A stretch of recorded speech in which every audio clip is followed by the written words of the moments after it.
பெந்தேகோஸ்து நாள் என்று சொல்லி பைபிளில் சொல்லப்பட்டிருக்கிறது. பெந்தேகோஸ்து நாளை குறித்து பவுல் அப்போஸ்தலன் எழுதியிருக்கிறதை நாம் பார்க்கிறோம். அப்போஸ்தல புத்தகங்களிலும் பார்க்கிறோம், கொரிந்து புத்தகத்திலையும் நாம் பார்க்கிறோம். ஆனால் இந்த உலகத்துல பெந்தேகோஸ்து என்ன சொன்னா அது ஒரு சபைக்குரியது என்று சொல்லி என்ன பண்ணுவாங்க, புராட்டஸ்டன்ட் சபைகள், சீர்திருத்த சபைகள் அதை வெறுத்து தள்ளுவார்கள். கத்தோலிக்க சபைகள் வெறுத்து தள்ளுவார்கள், அது நமக்குரியது அல்ல என்று சொல்லி. வேதம் எச்சரிப்பை எந்த அளவிற்கு கற்றுக் கொடுக்கிறது என்பதை இன்னும் ஜனங்கள் புரிந்து கொள்ளல, உணர்ந்து கொள்ளல. ஒரு காரியத்தை நன்றாக தெரிந்து கொள்ள வேண்டும். இந்த பெந்தேகோஸ்து பண்டிகை என்று சொல்லப்படுகிற இந்த ஒரு காரியம் ஆண்டவர் கட்டளையிட்ட ஒரு பண்டிகை. ஆண்டவர் எங்கே கட்டளையிட்டார், எப்ப கட்டளையிட்டார்? எடுத்துக்கொண்டு வாசியுங்கள். லேவியராம் புத்தகத்துல 23வது அத்தியாயம் 15வது வசனம் 14வது வசனத்துல தேவன் இவ்விதமாக சீனாய் மலையிலே கட்டளையிட்ட ஒரு பண்டிகை என்பதை புரிந்து கொள்ள வேண்டும். பெந்தேகோஸ்து பண்டிகை அது நமக்கு கிடையாதுயா, அது நமக்கு தெரியாதுயா, அது எங்க பாஸ்டர் சொல்லி கொடுக்கல ஐயா, அப்படி எங்களுக்கு அதை பத்தியே தெரியாது அப்படின்னு சொல்லி இந்த நாட்களே சொன்னாலும் கூட வேதத்தை திறந்து படிக்கின்ற பிள்ளைகள், வேதத்தை தியானிக்கிற பிள்ளைகள், உணர்வுள்ள பிள்ளைகள், வேதத்தை நன்றாக கற்றுக்கொள்ள வேண்டும் என்ற ஆவலும் சிந்தனை உள்ளவர்கள், கர்த்தருக்கு பிரியமாக இந்த உலகத்திலே வாழ்கிற பிள்ளைகள், ஆண்டவருடைய அபிஷேகத்தை பெற நினைக்கிற பிள்ளைகள் இந்த வசனத்தை தியானிக்க வேண்டும் என்று நான் உங்களை கேட்டுக்கொள்கிறேன். வாசியுங்கள். லேவியராம் புத்தகத்திலே 23வது அத்தியாயம் 15 16 வாசியுங்கள். நீங்கள் அசைவாட்டு கதிர்கட்டைகளை கொண்டு வரும் ஓய்வு நாளுக்கு மறுநாள் முதல் கொண்டு எண்ண துவங்கி 7 வாரங்கள் நிறைவேறின பின்பு 7ஆம் ஓய்வு நாளுக்கு மறுநாளாகிய 50ஆம் நாள் மட்டும் எண்ணி கர்த்தருக்கு புதிய போஜன பலியை செலுத்த கடவீர்கள். வசனம் என்ன சொல்லுகிறது? ஆண்டவர் மோசேயோடு பேசி சொல்லுகிறேன், இந்த வார்த்தையை தான் நீங்கள் வாசிக்கிறீர்கள். ஆண்டவர் சொல்லுகிறார், நீங்கள் ஓய்வு நாளுக்கு மறுமுதல் கொண்டு, அது எப்போ? பஸ்காவுடைய காலகட்டங்களிலே இயேசு நமக்காக பஸ்காவிலே மரித்தார் என்று நாம் பார்க்கிறோம். அந்த நாளிலே இருந்து எத்தனை வாரம்? 7 வாரம். எத்தனை நாள்? ஒரு வாரத்துக்கு எத்தனை நாள்? 49. அதுக்கு மறுநாள் 50வது நாள். அது என்ன பண்டிகை? போஜன பான பண்டிகை என்று நாம் பார்க்கிறோம். இதெல்லாம் பைபிள்ல ஆதி, அதாவது ஆதி திருச்சபைகளிலே முதலாவது மோசேயினுடைய காலகட்டங்களிலே கொடுத்த பண்டிகை. இதை நீங்க வாசிக்கவும் மாட்டான், கேட்கவும் மாட்டான், புரிந்து கொள்ளவும் மாட்டான். அவனுக்கு என்ன தெரியும்? வேதத்தை எல்லாம் அம்முட்டும் படிச்சுட்டாமா, இது என்ன படிக்கல, இது தெரியல அப்படின்னா என்ன அர்த்தம்? நீ ஒண்ணுமே தெரியாதவன் என்று அர்த்தம். இன்னும் ஒரு அறியாத ஒரு காலகட்டத்தில் இன்னைக்கு சபைகளும் சபை மக்களும் இருக்கிறார்கள் என்கிற ஒரு வேதனை இந்த வசனத்தின் மூலமாக நமக்கு தெரிகிறது. ஓய்வு நாளுக்கு மறுநாள் 7 வாரங்கள் 50வது நாள் மட்டும் எண்ணி கர்த்தருக்கு போஜன பலியை செலுத்த கடவீர்கள் என்று வேதத்திலே சொல்லப்பட்டிருக்கிறது. இந்த பண்டிகை நாட்கள்ல தான், இந்த 50வது நாள்ல தான் உலகத்தில் இருக்கிற எல்லா மக்களும், உலகத்தில் இருக்கக்கூடிய யெகோவாவையா தொழுது கொள்கிற தேவ பிள்ளைகள், ஜனங்கள் எல்லாரும், உலகத்தில் இருக்கிற எல்லாரும் எங்க வந்தாங்க? எருசலேமுக்கு வந்தார்கள். பண்டிகை முதலாவது ஆசரிக்கப்பட வேண்டிய இடம் எது? எருசலேம் என்று நாம் பார்க்கிறோம். வேதத்தில் எடுத்து வாசிங்கள். அப்போஸ்தலருடைய புத்தகம் 2வது அத்தியாயத்திலே 5வது வசனத்திலிருந்து வாசிங்க. வானத்தின் கீழ் இருக்கிற சகல தேசத்தாரிலும் இருந்து வந்த தேவ பக்தியுள்ள யூதர்கள் நாட்களிலே எருசலேமிலே வாசம் பண்ணியா. புரியுதாப்பா? எதுக்காக இந்த இவ்வளவு உலகத்தில் உள்ள அவ்வளவு பேர் அங்க வந்திருந்தா? ஏன் எருசலேமுக்கு வந்திருந்தாங்க? எருசலேம் தேவாலயத்திலே காத்திருந்தார்கள். எதுக்கு?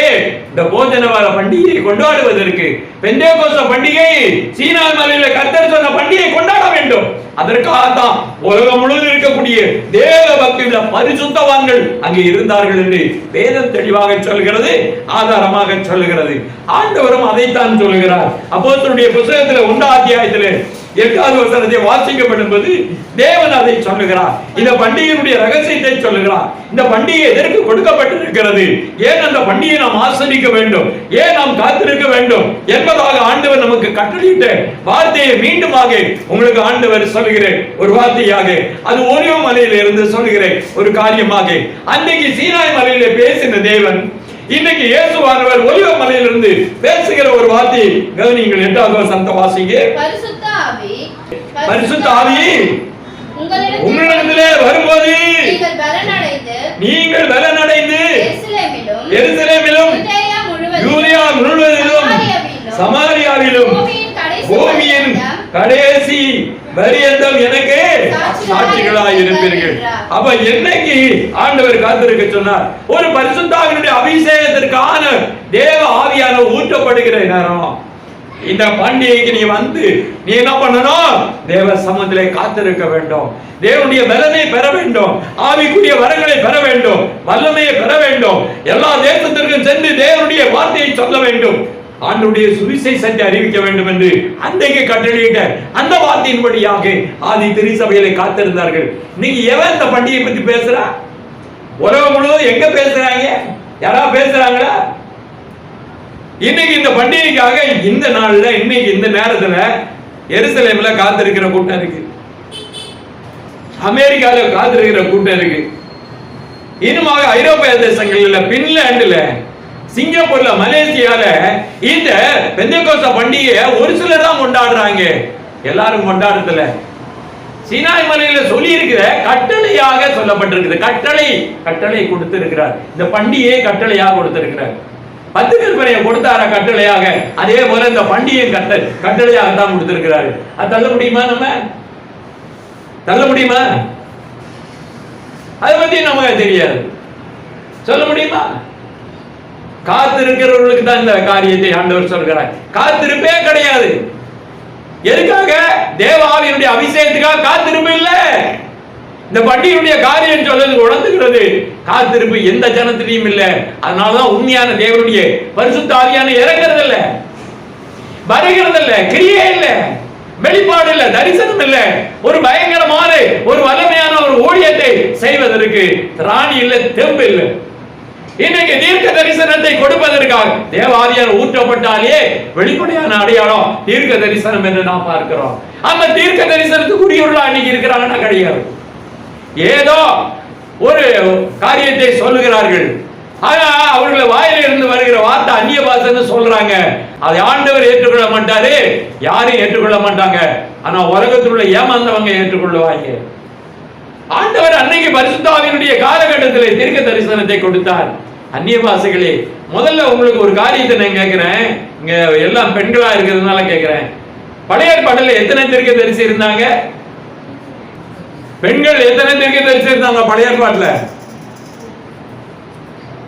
புதிய ஏற்பாட்டுல எத்தனை பேர் இருந்தாங்க? பழைய ஏற்பாட்டின் காலத்துல உங்களுக்கு தெரியும் தீர்க்கதரிசி யாரு? மிரியம் தீர்க்கதரிசி. முதல்ல பெண் தீர்க்கதரிசி மிரியம். இரண்டாவது தீர்க்கதரிசி யாரு? தெபராள்.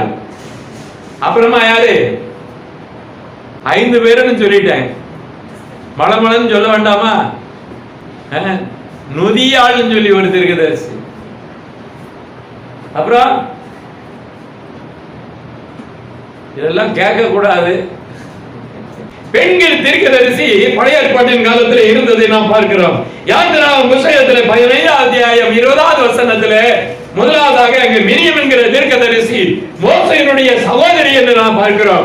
முதலாவதாக பெண் தீர்க்கதரிசியை நான் உங்களுக்கு அறிமுகப்படுத்துகிறேன். மிரியம் என்பது சொல்லப்படும் போது லேவியினுடைய கோத்திரத்திலே வந்திருந்த ஒரு சகோதரி என்று நாம் பார்க்கிறோம். கர்த்தருடைய நாமத்துக்கு ஸ்தோத்திரம். இரண்டாவது தீர்க்கதரிசி நியாயாதிபதிகளுடைய புத்தகத்திலே 4வது அத்தியாயம் 4வது வசனத்திலே நாம் பார்க்க முடிகிறது. தெபராள் தீர்க்கதரிசி என்பதாக நாம் பார்க்கிறோம். தெபராள் என்பதை உங்களுக்கு நன்றாக தெரியும். அப்படினாலே அதுக்கப்புறம் 3வது தீர்க்கதரிசி யார் என்று நாம் பார்க்கப்படும்போது உல்தான் என்று நாம் பார்க்கிறோம். 2 ராஜாக்களுடைய புத்தகத்திலே 22வது அத்தியாயம் 14வது வசனத்திலே நீங்கள் வாசித்தீர்களானால் உல்தான் தீர்க்கதரிசி அங்கே இருக்கிறாள் என்பதை நாம் பார்க்கிறோம். கர்த்தருக்கு ஸ்தோத்திரம். இன்னொரு தீர்க்கதரிசியை பார்க்கப்படும் போது நெகேமியாவுடைய புத்தகத்திலே 6வது அத்தியாயம் 14வது வசனத்திலே நீங்கள் வாசிக்கப்படும்போது நொவதியா என்கிற தீர்க்கதரிசி இருந்திருக்கிறாள் என்று நாம் பார்க்கிறோம். ஏசாயா தீர்க்கதரிசன புத்தகத்திலே 8வது அத்தியாயத்திலே 3வது வசனத்தை வாசியுங்கள். நான் தீர்க்கதரிசியானவளை சேர்ந்தபோது அவள் கர்ப்பவதியாகி ஒரு குமாரனை பெற்றாள். சொல்லப்பட்டிருக்கிற ஒரு தீர்க்கதரிசி சொல்லக்கூடிய ஒரு பெண் இருந்திருக்கிறாள். அவளை அங்கே என்ன பண்ணி இருக்கிறாள்? அவனுடைய மனைவியாக ஆக்கி கொண்டிருக்கிறார். அங்கே ஒரு தீர்க்கதரிசி நாம் பார்க்கிறோம். இப்படியாக இன்னொரு தீர்க்கதரிசி, புதிய ஏற்பாட்டில் ஒரு தீர்க்கதரிசி, பெண் தீர்க்கதரிசி. அது யார் தெரியுமா உங்களுக்கு? அன்னாள். லூக்காவுடைய புத்தகத்தில் 2வது அத்தியாயத்திலே 36வது வசனத்திலே வாசியுங்கள். புதிய ஏற்பாட்டின் காலத்திலே ஒரு தீர்க்கதரிசி, இயேசுவானவர் இருந்த காலத்திலே ஒரு தீர்க்கதரிசி. அந்த பெண் தீர்க்கதரிசியுடைய பெயர் அன்னாள் என்று நாம் பார்க்கிறோம். முதல் வயதிலே தேவனுடைய ஆலயத்திலே காத்திருந்து ஒரு விதவையா இருக்கக்கூடிய அப்படிப்பட்ட அந்த பெண் தீர்க்கதரிசி என்னாலும் ஆண்டவரை போற்றி புகழ்ந்து பாடி இருக்கிறேன். அந்த தீர்க்கதரிசி ஆண்டவரை குறித்து தீர்க்க தரிசனம் சொல்லி இருக்கிறதை நாம் ஆண்டவர் இயேசு கிறிஸ்து பிறந்த இந்த பூமியிலே வருகிறேன் அந்த வருகையை அறிவிக்கின்ற ஒரு தீர்க்கதரிசியாக இருந்திருக்கிறார் என்று நாம் பார்க்கிறோம். இன்னும் புதிய ஏற்பாட்டிலே இன்னும் வேற தீர்க்கதரிசி யாராவது இருக்காங்களா? பெண் தீர்க்கதரிசி. வசனத்தை வாசிப்போம். அப்போஸ்தலருடைய புத்தகத்திலே 21வது அத்தியாயம் 9வது வசனத்தை வாசியுங்கள். அப்போஸ்தலர் 21:9 வாசிக்கிறேன். தீர்க்க தரிசனம் சொல்லுகிற கன்னியாஸ்திரிகளாகிய 4 குமாரத்திகள் அவனுக்கு இருந்தார்கள் என்று நாம் பார்க்கிறோம். அப்ப புதிய ஏற்பாட்டின் காலத்தில் ஒரு 4 தீர்க்கதரிசி கன்னியாஸ்திரியாக இருந்து தீர்க்க தரிசனம் உரைத்த 4 பெண்களை நாம் பார்க்க முடிகிறது. இவ்விதமாக இது மாத்திரம் போகாது, இன்னுமாக இருக்கின்ற ஒரு காரியத்தை நாம் பார்க்கப்படுவது அப்போஸ்தலருடைய புத்தகத்திலே 2வது அத்தியாயத்திலே நாம் பார்க்கப்படுவது அங்கே நடந்த காரியம். 120 பேர்கள் அங்கே இருந்தார்கள். 120 பேர்கள் தேவ சமூகத்திலே காத்திருந்த அந்த அந்த கூட்டத்திலே இருக்கக்கூடிய பெண்கள் நிறைய பேர் இருந்தாங்க. அவர்கள் எல்லாம் பார்க்கப்படுவது தேவ சமூகத்திலே காத்திருந்தார்கள். அப்போஸ்தலர் புத்தகம் 1வது அத்தியாயம் 14வது வசனத்தை வாசிங்க. அங்கே இவர்களோடும் ஸ்திரீகளோடும் இயேசுவின் தாயாகிய மரியாளோடும் அவருடைய சகோதரரும் கூட ஒருமனப்பட்டு ஜெபத்திலே தரித்திருந்தார்கள் என்று நாம் பார்க்கிறோம். அப்படியாக நாம் பார்க்கப்படும்போது அன்றைக்கு பரிசுத்த ஆவியினாலே அவர்கள் நிரப்பப்பட்டார்கள். பெந்தேகோஸ்து நாளிலே நிரப்பப்பட்ட அந்த காரியத்தை நாம் பார்க்கப்படும்போது இந்த இடத்துல எடுத்து வாசிங்க. அப்போஸ்தலருடைய புத்தகம் 2வது அத்தியாயத்திலே 16-17 வாசிங்க. தீர்க்கதரிசியாகிய யோவேலினால் உரைக்கப்பட்டபடி இது நடந்து இருக்கிறது. கடைசி நாட்களில் நான் மாமிசமான யாவர் மேலும் என் ஆவியை ஊற்றுவேன். அவர்கள் அப்பொழுது உங்கள் குமாரரும் உங்கள் குமாரத்திகளும் தீர்க்கதரிசனம் உரைப்பார்கள். அப்ப தேவன் சொல்லுகிறார், என்ன சொல்லுகிறாரு? அதுல 18 பார்க்கப்படும்போது என் ஊழியக்காரர் மேலும் என் ஊழியக்காரிகள் மேலும் நாட்களிலே என் ஆவியை ஊற்றுவேன் என்று சொல்லி இருக்கிறார். அப்ப புதிய ஏற்பாட்டின் காலத்திலே நிறைய பெண்கள் தீர்க்கதரிசனம் உரைத்திருக்கிறார்கள். தேவ ஆவியுடைய நிறைவுக்குள்ளாக இருக்கிற தேவனுடைய திருச்சபை ஆவிக்குரிய திருச்சபையாக மாற்றப்பட்டு தேவனுடைய சமூகத்திலே தீர்க்க தரிசன சபைகளாக தீர்க்க தரிசிகளாக எல்லாரும் அந்த இடத்திலே புறப்பட்டதை நாம் பார்க்க முடிகிறது. இன்னைக்கு தீர்க்க தரிசி என்று சொல்லக்கூடியவர்கள் யாராவது இருக்காங்களா? தீர்க்கதரிசி இந்த புதிய ஏற்பாட்டு காலத்துல இன்னைக்கு தொடர்ந்து இருக்க அந்த சபை இருக்குதா? கர்த்தருடைய சபையில தான் அது இருக்கும். இன்னைக்கு இருக்கக்கூடிய மார்க்க போதனைகள், இன்னைக்கு இருக்க நிறைய சாதனைகள், மனிதனால் தோற்றுவிக்கப்பட்ட அநேக சபைகள், அநேக புராட்டஸ்டன்ட் சபைகள், அந்த சபைகள் என்ன அப்படின்னு பார்க்கப்படும்போது ஏன் அந்த அபிஷேகம் வரல அப்படின்னு சொல்லி கேட்டாங்க. அதுக்கப்புறம் என்ன சொன்னாங்க? பேப்டிஸ்ட் சர்ச்சுக்காரங்க நாங்க தான் ஞானஸ்நானத்தை, நாங்க முழுக்க ஞானஸ்நானத்தை இந்த உலகத்துக்கு சொன்னமே அப்படின்னு சொன்னாங்க. அப்ப ஏயா பரிசுத்த ஆவியினுடைய அபிஷேகம் வரல அப்படின்னு கேட்டதுக்கு அவங்க என்ன சொன்னாங்க அப்படின்னா, அதெல்லாம் ஏற்றுக்கொள்ள முடியாது, அது அன்றைக்கே முடிஞ்சு போச்சுன்னாங்க. இதுக்கு ஒரு காரியத்தை நீங்கள் பார்க்க வேண்டும். இந்த சபையில ஒரு சகோதரி தீர்க்கதரிசனம் ஒரு குமாரத்தை உரைத்தாள் என்றால் மற்ற குமாரத்திகள் ஏன் உரைக்கல? ஒரு குமாரன் உரைத்தால் மற்ற குமாரர்கள் ஏன் உரைக்கல? ஒரு கேள்வி வருகிறது. ஆவிக்குரிய திருச்சபை என்றால் அங்க ஆவியுடைய அபிஷேகம் இருக்க வேண்டும், வல்லமை இருக்க வேண்டும், வரங்கள் இருக்க வேண்டும், முழுமையா இருக்க வேண்டும். அது இல்ல அப்படின்னா அங்க இல்ல, எது இல்ல? ஒண்ணுமே இல்ல. வசனம் இருக்கும், பேசுவோம், கொள்ளுவோம், ஆண்டவர் அங்க இல்லை என்றால் நமக்கு என்ன வேலை? இன்னைக்கு உலகத்திலே மறுமலர்ச்சி என்று சொல்லி ஆவிக்குரிய ஒரு பெரிய எழுப்புதல் வேண்டும் என்று சொல்லப்படுகிறது. இன்னைக்கு உலகத்தில் இருக்கக்கூடிய அநேக ஊழியக்காரர்கள் மத்தியில ஒண்ணுமே இல்லை. அவன் என்ன பண்ணினா சுயமா சொல்லிட்டு போக வேண்டியதான். அவன் எமோஷனல்ல சொல்லுவான். அவன் ஏதோ ஒரு பெரிய இல்ல அனல்ல பிரசங்கம் பண்ணுகிற மாதிரி பண்ணுவான். ஆனா கடைசியில பாத்தீங்கன்னா அவன் உண்மையான தீர்க்கதரிசியா இருக்க முடியாது. ஆகாபினுடைய காலத்துல எத்தனை பேர் தீர்க்கதரிசனம் சொன்னாங்க? 401. இதுல ஒரே ஒரு தீர்க்கதரிசி மிகாயா மட்டும்தான் ஒரிஜினல் தீர்க்கதரிசி. அசிரியா தேசத்தில் இருக்கக்கூடிய பட்டணத்தை வந்து அவன் பிடிச்சு வச்சிருக்கான். அது நமக்குள்ளது. அவனை போய் அடிச்சு தூக்கி போட்டு அந்த பட்டணத்தை புடுங்கணும்னு சொல்லி பிளான் பண்ணாங்க. அப்ப என்னாச்சு அப்படின்னா என்ன பண்ணாங்க? யோசபாத்து ராஜா என்ன பண்ணா அப்படின்னா நம்ம 2 பேரும் போய் யுத்தம் பண்ணி அந்த பட்டணத்தை மீட்டுருவோம் அப்படின்னு சொல்லி போனாங்க. அப்ப தீர்க்கதரிசிகள் எல்லாம் கூப்பிட்டு கேட்போம் அப்படின்னதுக்கு 400 சபையில் உள்ள இஸ்ரவேல் தீர்க்கதரிசி 400 பேர் கள்ள போய் தீர்க்கதரிசனம் சொன்னாங்க. கர்த்தருடைய சபைகளிலே அந்த நாட்களிலே இஸ்ரவேல் சபைக்குள்ளே 400 பேர் கள்ள தீர்க்கதரிசி இருந்திருக்கிறான். ஒரே ஒரு தீர்க்கதரிசி தான் உண்மையான தீர்க்கதரிசி. அவன் யாருன்னு பார்த்தா மிகாயா என்று நான் பார்க்கிறோம். அவங்க உலகத்தில் இருக்கக்கூடிய நிறைய தீர்க்கதரிசிகள் ஆண்டவர் சொல்லி இருக்கிறார். கடைசி காலத்துல அநேகர்கள் என்ன பண்ணுவாங்க? கள்ள தீர்க்கதரிசிகள் தோன்றி இருப்பார்கள் என்று ஆண்டவர் சொல்லுகிறார். இந்த உலகத்தில் அநேக கள்ள தீர்க்கதரிசிகள் மூலமாக நிறைய சபைகள் ஆவிக்குரிய சபைகள் என்று சொல்லப்பட்டு இந்த நாட்களில் பூமியில எல்லாம் வஞ்சனை நடந்து கொண்டு இருக்கிறது. கர்த்தருடைய தீர்க்கதரிசி எங்கன்னு கேட்டா இல்ல. அவர்கள் சொல்லுவதெல்லாம் நடக்கிறது இல்ல. கர்த்தருடைய தீர்க்கதரிசி நன்மையா சொல்ல மாட்டான், அவன் தீமையா தான் சொல்லுவான். அதனால இவன் சரியில்லை அப்படிமா. ஆமா, பாவத்தை கண்டித்து உணர்த்துகிற பரிசுத்த ஆவியானுடைய அந்த அபிஷேகம் பெற்ற அந்த தீர்க்கதரிசி இந்த உலகத்துல பாவத்தை கண்டித்து உணர்த்துகிற அந்த ஒரு ஊழியக்காரன் தான் கர்த்தருடைய தீர்க்கதரிசியாக இருப்பான். மக்களுக்கு ஜாகரா போடுறவன் இல்ல, மக்களுக்கு பிரியமா நடத்துகிற டான்ஸ் புரோகிராம் எல்லாம் பண்ணி அப்படியே ஆவி வந்த மாதிரி கூடுதலா. எதுக்கு அப்படின்னா சபை தூங்கிட கூடாதான். ஏன் அப்படின்னு கேட்டா டான்ஸ் போட்டா தான் ஆவிக்குரிய சபைன்னு நம்புவானா? மேலே கீழே குதிச்சா தான் ஆவிக்குரிய சபைன்னு நம்புவாங்களாம். பயங்கரமா கத்தினா தான் ஆவிக்குரிய சபைன்னு நம்புவாங்களாம். அந்நிய பாஷை என்பதற்காக பொய்யான ஒரு பாஷைகளை உருவாக்கி கொண்டு இதெல்லாம் அந்நிய பாஷை என்று சொல்லி அந்நியர்களை ஏமாத்தி கொண்டு இருக்கிறார்கள். கர்த்தருடைய நாமத்துக்கு ஸ்தோத்திரம். ஆண்டவர் சொல்கிறார், என் ஆவியை ஊற்றுவேன், உங்கள் குமாரரும் குமாரத்திகளும் தீர்க்கதரிசனம் உரைப்பார்கள். அப்ப சபை என்ன லட்சணத்துல இருக்கு இன்னைக்கு உலகத்துல? ஏன் எச்சரிக்கை இல்லை, ஏன் பயம் இல்லை, ஏன் பக்தி இல்லை அப்படின்னா இதுதான் காரணம். ஆவியானவர் இருந்தா அந்த காரியம் இருக்குமா? எவனாவது பொய் பேசுவானா? எவனாவது கள்ளக்கணக்கு எழுதுவானா?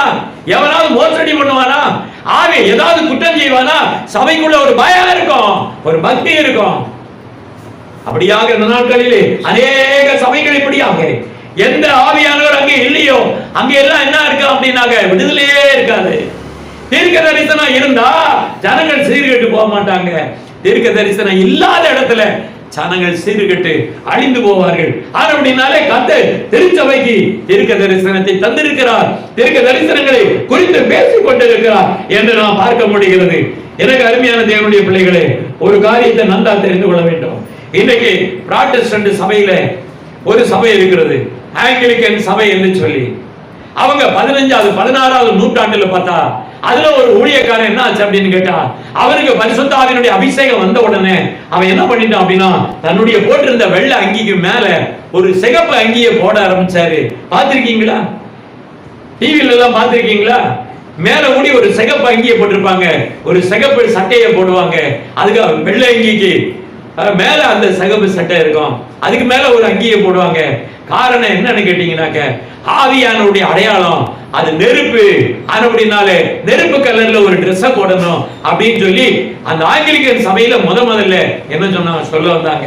ஆனா பின்னாட்களிலே அந்த சபையில உள்ளவர்கள் அதை அங்கீகரிக்கவில்லை. இப்படியாக பார்க்கப்படும்போது இன்னொரு காரியத்தை நீங்கள் பார்க்க வேண்டும். ஒரு இடத்துல பாருங்க, 1900 ஒரு நடந்த சம்பவம். சார்லஸ் பர்காம் என்கிற ஒருவர் என்ன பண்ணாரு அப்படின்னு கேட்டீங்கன்னா, ஆண்டவர் சொன்னாரு முடக்கப்பட்ட ஊழியத்தை முடிக்க வேண்டும், எழும்பி பிரகாசி என்று ஆண்டவர் சொன்னாரா. ராத்திரியில அவனுக்கு பரிசுத்த ஆவியை வந்து அந்நிய பாஷை பேசி தீர்க்கதரிசனம் சொல்லுகிறதை பார்த்த உடனே ஜனங்கள் எல்லாம் பார்த்து நடுங்கி அதுக்கப்புறம் என்ன பண்ணாங்க, ஓ அந்த ஆவியானவர் இப்ப கிரியை செய்கிறாரு அப்படின்னு சொல்லி அதுக்கப்புறம் தான் என்னாச்சு அப்படின்னா சீர்திருத்த சபையில் இருந்து மறுமலர்ச்சி சபை, ஆவிக்குரிய சபை, பெந்தேகோஸ்தே சபைன்னு உலகத்துல ஆரம்பிச்சாங்க. அப்படியாக இந்த உலகத்துல ஆரம்பிச்சு கடைசியில என்ன ஆச்சு அப்படின்னு பாத்தீங்கன்னாக்க எல்லாரும் என்ன செய்யலாம் அப்படின்னா மிஷனரிகளுடைய கூட்டங்கள் எல்லாம் தொடங்குச்சு. அந்த மிஷனரிகளுடைய கூட்டங்கள்ல கத்தோலிக்க சபையில இருக்கக்கூடிய நிறைய பேர் அப்போஸ்தல ஒரு அந்த ஊழியத்தை அந்த விசுவாசத்தை நம்பி அநேகர்கள் அவர்கள் அதோட சேர்ந்தார்கள். 1960 பெந்தேகோஸ்தே நம்பிக்கை உலகம் முழுவதும் பெருகிச்சு. உலகத்துல 150 நாடுகள் வரைக்கும் என்னாச்சு அப்படின்னா பெருகி அப்படியாக வந்தது என்று நாம் பார்க்கிறோம். இதுதான் அமெரிக்காவில் 1904 ஆண்டுகளிலே பார்க்கப்படுவது வெல்ஸ் மறுமலர்ச்சி என்கிற ஒரு பெரிய தீவிரவாதிகளை போல ஜனங்கள் என்ன பண்ணாங்க அப்படின்னா தேவாலயத்திலே பரிசுத்த ஆவிக்காக காத்திருந்து அழுது ஜெபம் பண்ணி தேவ அபிஷேகத்தை பெற்றுக்கொண்டு இந்த உலகத்தில் என்ன பண்ணாங்க, புறப்பட்டு போனாங்க. அப்படியாக கால்வினிஸ்டுடைய கொள்கை தான் மெத்தடிஸ்ட் சபையில் உள்ள பின்பற்றக்கூடிய அந்த ஒரு காரியம். அவர்கள் என்ன பண்ணாங்க, 1859 இதற்கான ஒரு காத்திருப்பிலே அவர்கள் இருந்தார்கள் என்று நாம் பார்க்கிறோம். இப்படியாக ஸ்காண்டினேவியன் கண்ட்ரி, இப்படியாக எல்லா சபைகளும் கூட எல்லா திருச்சபையில் உள்ள மாணவர்கள் என்ன இந்த பெந்தேகோஸ்தே பண்டிகை கொண்டாட வேண்டும் என்கிற ஒரு தீவிரமாக அவர்கள் இந்த உலகத்திலே எடுத்துக்கொண்ட ஊழியத்தின் நிமித்தமாக உலகத்துல பாத்தீங்கன்னா ஆவிக்குரிய சபை பெந்தேகோஸ்தே சபைகள் என்பதாக உலகத்திலே உருவாக்கப்பட்டுச்சு என்பதாக நாம் பார்க்கிறோம். உன் தகப்பனிடத்துல பிள்ளைகள் கேட்கிறாங்க, இந்த பண்டிகையினுடைய ரகசியம் என்ன என்று சொல்லி கேட்டாங்களாம் எருசலேம்ல. இந்த பண்டிகை ஆண்டவர் சீனாய் மலையிலே நமக்கு கற்றுக் கொடுத்த போது அவர் கட்டளையிட்ட பண்டிகை என்று சொல்லி கொடுத்தார்களாம். அப்ப ஆதி காலங்களிலே மோசேயினுடைய காலங்களிலே இந்த 50வது நாள் என்கிற இந்த பெந்தேகோஸ்தே பண்டிகை அன்று வரைக்கும் தொடங்கி அன்றைக்கு இருந்து தொடங்கி கிபி 300 ஆண்டுகள் வரைக்கும் 3வது நூற்றாண்டு வரைக்கும் இந்த பண்டிகை இருந்திருக்குது. அதுக்கப்புறம் கிடையவே கிடையாது. அதுக்கப்புறம் பெந்தேகோஸ்தே பண்டிகை இல்லை. இப்போ என்னாச்சு அப்படின்னா 19வது நூற்றாண்டுல தான் பெந்தேகோஸ்தே பண்டிகை திருப்பி என்னாச்சு ஆரம்பிச்சது. அப்ப இடைப்பட்ட காலங்கள் எத்தனை ஆண்டுகள் இல்ல, 3வது நூற்றாண்டுக்கு அப்புறமா இந்த பண்டிகை கிடையாது. இப்ப இந்த 19வது நூற்றாண்டுல தான் ஆரம்பிச்சிருக்கிறாங்க. பவுல் அப்போஸ்தலன் என்ன பண்றாரு, இந்த பெந்தேகோஸ்தே பண்டிகையை பற்றி எங்க வச்சு எழுதுறாரு? அப்போஸ்தலருடைய புத்தகம் 20வது அத்தியாயம் 16வது வசனத்திலே பவுல் சொல்லுகிற இந்த வசனத்தை நீங்கள் பார்க்க வேண்டும். பெந்தேகோஸ்தே பண்டிகையை பற்றி முதலாம் திருச்சபைகளில் கொண்டாடி கொண்டிருக்கிற அந்த ஒரு காரியத்தை தொடக்கத்தை மீண்டுமாக வலியுறுத்தி காண்பிக்கிறதை நாம் பார்க்கிறோம். வாசிங்க. பவுல் கூடுமானால் பெந்தேகோஸ்தே பண்டிகை நாளிலே நான் எருசலேமில் இருக்க வேண்டும் என்று தீர்மானித்தேன் என்று சொல்கிறார். அப்போ உலகத்தில் இருக்கிற பரிசுத்தவான்கள் கூடுகிற பண்டிகை, எருசலேமில் கூடுகிற பண்டிகை பெந்தேகோஸ்தே பண்டிகை. 1 கொரிந்தியர் புத்தகத்திலே நாம் வாசிக்கிறோம். அப்போஸ்தலர் 2:1 வாசிங்க.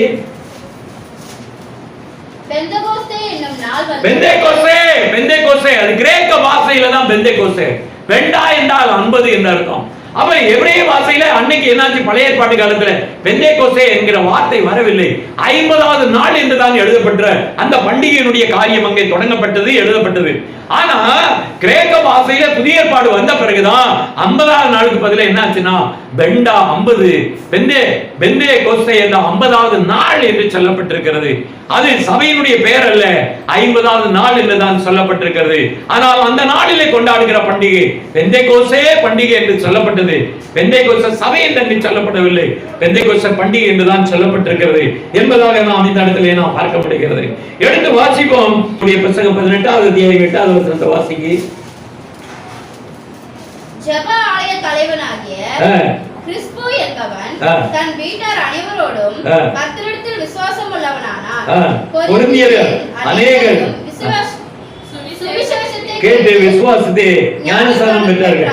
அப்போ ஒரு ஜெப ஆலய தலைவன், ஒரு சபைகள் எல்லாம் என்னாச்சு அப்படின்னா ஆண்டவருடைய வசனத்தை அவன் பேசும்போது அவன் மட்டுமா பேசுறான், கூட இருந்த சீசர்களும் பேசுறாங்க. பரிசுத்த ஆவியினால பேசப்படும் போது எந்த ஒரு மனிதன் கேட்கும் போது அவன் என்ன பண்றான், மனம் திரும்புறான், விசுவாசி ஆகிறான்.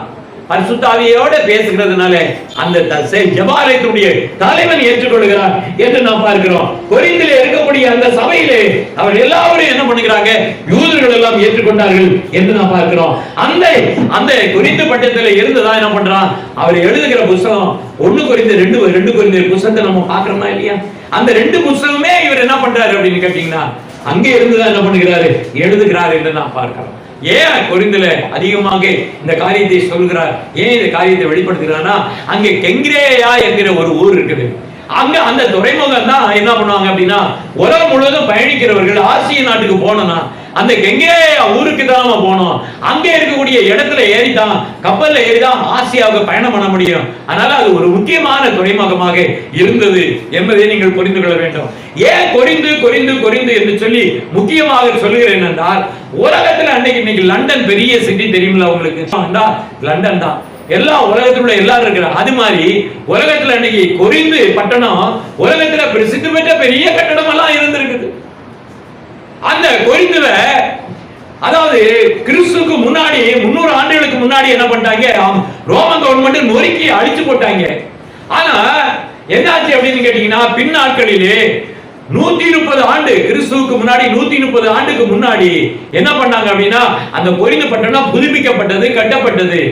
பெரிய பட்டணமாக, உலகத்திற்கு மிகப்பெரிய பட்டணமாக இருந்தது. அங்க யூதர்கள் இருந்தாங்க, புறஜாதிகள் இருந்தாங்க, கிரேக்கர்கள் இருந்தாங்க. அந்த பட்டணத்துல விளையாட்டு தலங்கள் இருந்தது, எல்லாம் என்ன அப்படின்னா நாட்டியங்கள் இருந்தது, லைப்ரரி இருந்தது, எல்லா பல்கலைக்கழகங்கள் யூனிவர்சிட்டிகள் இருந்தது, எல்லா பாஷைகளும் இருந்தது. கோடிக்கணக்கான பேர் வந்து போய்கிட்டு இருந்தாங்க. அன்னைக்கே உலகத்தினுடைய என்ன அப்படின்னா விளையாட்டு போட்டிகள் அங்க நடக்கிறதுக்கு பெரிய ஸ்டேடியம் கொரிந்துல இருந்திருக்குது. அப்படினாலே கொரிந்து மிக முக்கியமான ஒரு இடமாக இருந்தபடினாலே ஆண்டவர் சொல்லி இருக்கிறாரு, இந்த கொரிந்துல நீ இரு, இங்க எனக்கு நிறைய ஜனம் இருக்கிறாங்க, நீ இங்கே இருந்து நிறைய பேருக்கு சாட்சி கொடு அப்படின்னு சொல்லி ஆண்டவர் என்ன சொல்கிறார்னா பவுலுக்கு சொல்கிறார். அதனால்தான் கொரிந்து பட்டணத்தை பவுல் முக்கியப்படுத்துகிறார். அங்கே தங்கி இருந்து 2 புத்தகத்தை எழுதுவதற்கு காரணமாக அது அமைந்தது என்று நாம் பார்க்கிறோம். உலக பிரசித்தி பெற்ற மிகப்பெரிய நகரமாக அது இருந்தது. அப்படினாலே கிமு 146வது ஆண்டுல தான் என்ன பண்ணாங்க அப்படின்னு கேட்டீங்கன்னா, அழிந்த அந்த பட்டணத்தை ஜூலியஸ் சீசர் தான் என்ன பண்ணாரு, பெரிதாக, நீரோ மன்னன் இல்ல, ஜூலியஸ் சீசர் தான் அதை பெரிதாக என்ன பண்ணா கட்டினான்னு நான் பார்க்கிறோம். உலகத்தில் இருக்கிற பணக்காரங்களும் அங்கதான் வீடு பங்களா கட்டணும் அப்படின்னு சொல்லிட்டு லண்டன்ல ஒரு வீடு வாங்கணும், நியூயார்க்ல வீடு வாங்கணும், வாஷிங்டன்ல வீடு வாங்கணும், ஒவ்வொருத்தர் நினைக்கிறாங்க பாத்தீங்களா. அதே மாதிரிதான் கொரிந்து அப்படி மிக முக்கியமான ஒரு இடமாக அந்த நாட்களில் காணப்பட்டது. எனக்கு பிரியமான தேவனுடைய ஜனமே, நீங்கள் மௌனமாய் இராதீர்கள், நீங்கள் பேசுங்கள் என்று சொல்லி கொரிந்தில் ஆண்டவர் கட்டளையிட்ட அந்த தரிசனத்தை பெற்ற இடம் என்ன, அது கொரிந்து பட்டணம் என்பதாக நாம் பார்க்கிறோம். எடுத்து வாசிங்கள். அப்போஸ்தலர்களுடைய புத்தகம் 18வது அத்தியாயம் 1வது வசனத்தை வாசிங்கள். அதன் பின்பு வந்து இருக்கட்டும் எங்க இருந்து வருகிறான், அத்தனையில இருந்து கொரிந்து பட்டணத்துக்கு வர்றான். 9 மத்த வாசிங்க. ராத்திரியிலே கர்த்தர் அவனுக்கு தரிசனமாகி, நீ பயப்படாமல் பேசு, மௌனமாயிராதே, நான் உன்னோட இருக்கிறேன், உனக்கு தீங்கு செய்யும்படி ஒருவன் உன்மேல் கைப்படுவதில்லை. இந்த பட்டணத்தில் எனக்கு அநேக ஜனங்கள் உண்டு. கர்த்தருக்கு ஸ்தோத்திரம். சென்னையில அநேகர்கள் இருக்கிறாங்க, ஊழியம் இல்ல, அறுவடை மிகுதி ஆட்கள் இல்ல, உண்மையான சத்தியம் இல்ல, சொல்வதற்கு ஆள் இல்ல, தேவ அபிஷேகத்துக்குள் நிரம்புகிறவன் இல்ல. இது வெளிப்படையாக நான் அந்த நாட்களில் சொல்லுகிறேன். இந்த பட்டணத்தை நீங்க நிரப்புனீங்க அப்படின்னா இந்த தமிழ்நாடு ஆசீர்வாதமாக இருக்கும். இந்த தமிழ்நாடு மொத்த பேரும் தேவனுடைய சமூகத்திலே மனம் திரும்புவார்கள். இங்க நிறைய பேர் இருக்கிறாங்க, கர்த்தர் சொல்லுகிறார். நிறைய ஊழியக்காரங்க இருக்கிறேன்னு சொல்லுகிறாங்க. ஆனா யார்கிட்டயுமே தேவனுடைய உண்மையான மெய்யான ஆவியுடைய ஒரு வெளிப்பாடு தரிசனம் பவுலுக்கு கிடைச்ச மாதிரி எவனுக்கு இல்ல. இதை நன்றாக தெரிந்து கொள்ள வேண்டும். நிறைய பேர், நேற்று கூட ஒருத்தரை நான் சந்திச்சேன் ஓயமார்ல, அவர் அழுது தினமும் ஜெபம் பண்றாரு. இந்த பட்டணத்துல ஆண்டவரே ஒரு உண்மையான ஒரு ஊழியக்காரன் எழுமணும், எல்லாரும் சந்திக்கப்படணும். இந்த பட்டணத்துல வந்து இந்த இந்திய தேசத்துல இருக்கக்கூடிய அநேக ஆண்டவருக்கு விரோத சக்திகள் இந்த தமிழ்நாடை கொள்ளை கொண்டு போகாதபடி ஆண்டவரே இதை நீர் பாதுகாத்து வைத்திருக்கிறீர். இந்த பூமியில நல்ல ஒரு ஊழியத்தை நீங்கள் செய்யணும் அப்பா. உடைய பிள்ளைகளுக்கு தேவ ஆவியுடைய அபிஷேகத்தை கொடுங்க, பலனடைந்து சாட்சிகளாக எழுப்புங்கப்பா அப்படின்னு சொல்லி நேற்று ஒருத்தர் அழுது ஜெபம் பண்ணுகிறார் என்கிறதை நேற்று நான் கேள்விப்பட்டேன். நேற்று அவரிடத்திலே நான் போய் சொன்னேன். ஜோயலுடைய புத்தகத்துல உங்களுக்கு சொல்லப்பட்டிருக்கு, யோவேலுடைய புத்தகத்துல ஆண்டவர் சொல்கிறார் 2வது அத்தியாயத்திலே 1வது வசனத்திலே நான் பார்க்க முடிகிறது. அந்த வார்த்தையிலே சொல்லுகிற ஒரு வசனம் வாசியுங்கள். யோவேலுடைய புத்தகம் 2வது அத்தியாயம் 1வது வசனம். சீயோனிலே எக்காலத்தை ஊதுங்கள் என்று சொல்லுகிறார். எக்காலம் என்கிறது தீர்க்க தரிசனம். உலகத்துள்ள திருச்சபைகளில கர்த்தருடைய சபைகளில் எக்காலத்தை ஊதுங்கள். 28 29 வாசிங்க. அதற்கு பின்பு நான் மாமிசமான யாவர் மேலும் என் ஆவியை ஊற்றுவேன். தீர்க்க தரிசனம் சொல்லுவார்கள். இதுதான் மேட்ரு. முதல்ல சீயோனிலே எக்காலத்தை ஊதிங்க. ஜனங்கள் மத்தியிலே தீர்க்க தரிசனத்தை உரையுங்கள். ஜனங்களை கூட்டுங்க. ஜனங்கள் மத்தியிலே பேசுங்க. காத்துருங்க. உபவாசம் பண்ணுங்க. ஜெபம் பண்ணுங்க. ஆண்டவர் தேவன் தன்னுடைய ஆவியை ஊற்றுவார். இன்னைக்கு பெந்தேகோஸ்தே பண்டிகை இப்ப தொடங்கியாச்சு. உலகம் முழுவதும் நடந்து கொண்டு இருக்கிறது. இந்த நாளிலே அந்த ஆவியை, அந்த பரிசுத்த ஆவியை காத்திருக்கிறவன், விரும்புகிறவன், பெற்றுக்கொள்ள வாங்கி உள்ளவன் பரிசுத்தவான்கள், கர்த்தருக்கு பயப்படுகிறவர்கள், அஞ்சுகிறவர்கள், ஆண்டவரே உம்முடைய தேவ ஆவியினுடைய அபிஷேகத்தை ஊற்றுங்கப்பா. இந்த தேசத்தை நாங்க ஆண்டவரே உமக்கு சொந்தமாக நாங்கள் மாற்றுவதற்கு எங்களுக்கு அதிகாரம் கொடுங்கப்பா அப்படின்னு சொல்லுகிற ஜனங்களாக நாட்களில் நீங்கள் மாற வேண்டும் என்று ஆண்டவருடைய சமூகத்தில் வைத்து நான் உங்களை இந்த நாட்களில் கேட்கிறேன்.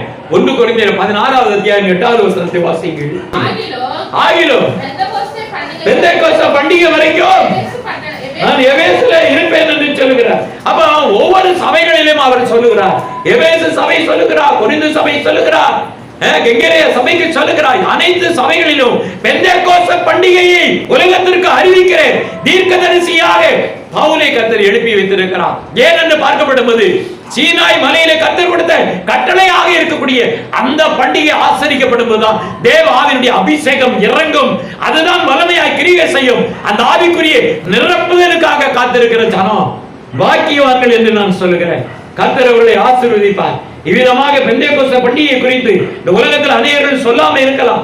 ஆனா ஒரு காரியம், பெந்தேகோஸ்தே பண்டிகையிலே காத்திருந்து பரிசுத்த ஆவியை பெற்றவர்கள் தான் அதிகாரத்தை பெற்றார்கள். அவர்கள் தான் ஊழியம் செய்தார்கள். அவர்கள் தான் உலகத்திற்கு சாட்சிகளாக இருந்தார்கள். அவர்கள் தான் அறிவிக்கிறவர்களாக இருக்கிறார்கள். அவர்கள் தான் தேவனுடைய வருகையை சொல்லுகிறவர்கள். அவர்கள் தான் அற்புதங்கள் செய்கிறவர்கள், அதிசயம் செய்கிறவர்கள், பாவத்தை கண்டித்து உணர்த்துகிறவர்கள். தேவனுக்கு அடையாளமாக இந்த உலகத்திலே தேவனுடைய பரிசுத்த ஆவிக்கு இந்த உலகத்திலே ஆண்டவர் இருக்கிறார் என்று சொல்லி வெளிப்படுத்துகிற அப்படிப்பட்ட கூட்டம். ஆனபடினாலே இந்த பெந்தேகோஸ்தே பண்டிகை ஏன் கூற வேண்டும், ஏன் முக்கியத்துவப்படுத்த வேண்டும்? அன்னைக்கு அந்த பெந்தேகோஸ்தே நாளினுடைய பண்டிகையிலே முதலாவது அறுவடை 3000 பேர் ஞானஸ்நானம் பெற்றார்கள். அப்ப 3000 பேர். அப்ப தேவ ஆவியானவர் இறங்கினா தான் ஊழியம், அறுவடை, ஒரு சாட்சி ஆண்டவருக்காக நீங்கள் எளிமை பிரகாசிக்க முடியும். இதைத்தான் நான் இந்த நாட்களிலே சொல்லுகிறேன். பெந்தேகோஸ்தே நாட்களிலே கொடுத்த அந்த உபதேசம் அந்த நாட்களிலே சபைகளிலே இல்லை. அப்படினாலே கர்த்தருக்கு பிரியமானவர்களே, நான் நிறைய காரியம் பேசலாம். இதனுடைய தொடர்ச்சியை அடுத்து நாம் பார்க்கலாம். கர்த்தருடைய நாமத்துக்கு ஸ்தோத்திரம் உண்டாவதாக. இந்த காலகட்டங்களிலே கர்த்தருக்கு சொன்னதிலே காத்திருக்கிறேன். ஒவ்வொருவரும் புற மதத்தினர்கள், புற ஜாதிகள், அநேகர்கள் கர்த்தருக்கு விரோதிகளாக இருந்தவர்கள் எல்லாம் மாற்றப்பட்டார்கள். ஏன்னா பரிசுத்தருடைய அபிஷேகம் இருந்தபடினாலே அவருடைய பிரசங்கத்தை கேட்கப்படும் போது ஆவியானவர் என்ன பண்ண அப்படின்னா ஆண்டவர் சொல்லுகிறார், இந்த பட்டணத்தில் அநேகர் எனக்கு உண்டு என்று ஆண்டவர் சொல்லுகிறார். பயப்படாம போங்க, ஊழியம் செய்யுங்க. கர்த்தர் இந்த பட்டணத்தை உங்களுக்கு சொந்தமாக தருவேன் என்று பவுலுக்கு சொன்னது போல இன்னைக்கு உங்களுக்கு சொல்லுகிறார். கர்த்தர் உங்களை ஆசீர்வதிப்பாராக. ஆமென். அல்லேலூயா, அல்லேலூயா, ஆமென்.